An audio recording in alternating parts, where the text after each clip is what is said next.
చావంటే భయం లేదు.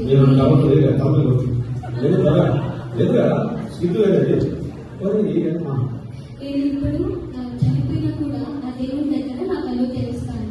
ఒకవేళ ఆ దేవుని గురించి నాకు ఈ భూమి మీద ఒక్క అవకాశం దొరికినా ఆ దేవుని గురించి, ఆ సత్య దేవుని గురించి, నాకు నరకం నుండి తప్పించి ఆ దేవుని గురించి చెప్పకుండా ఉండలేదు.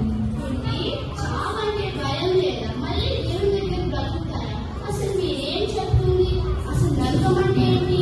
నా పేరు నోక్సీ. నువ్వు నాకు కొంత సమయం ఇస్తే ఆ దేవుని గురించి నువ్వు అడిగే ప్రతి ఒక్క ప్రశ్న గురించి నేను జవాబిస్తాను. సరే, కానీ ఇక్కడ వద్దు. ఎవరైనా చూస్తే ప్రమాదం. పక్కనే మా ఇల్లు, రండి వెళ్దాం. ఇదిగో పిల్లలు, అమ్మని పిలుచుకుని రోడ్డుకి రండి. అమ్మా, అమ్మనంటే పిల్లలు. అమ్మ, నాన్న పిలుస్తున్నారు.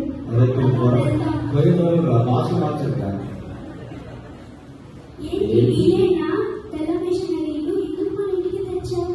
మన వాళ్ళు చూస్తే ఇంకేమైనా ఉందా? భయపడు, మనతో కొంచెం మాట్లాడి వెళ్ళిపోతుంది.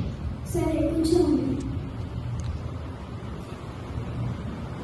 సరే, ఇప్పుడు చెప్పండి. చావు అంటే మాకెంతో భయం, కానీ మీరు మళ్ళీ దేవుని దగ్గర బ్రతుకుతారంట. ఇదేంటి చెప్తుంది? ఈ భూమి మీద బ్రతికే బ్రతుకు కాదు. మనకు చనిపోయా కూడా మరొక జీవితం ఉందని మనము ఇక్కడ జీవించే విధానాన్ని బట్టి అక్కడ నిర్ణయించబడుతుంది. అంటే అది నరకమా పరలోకమా.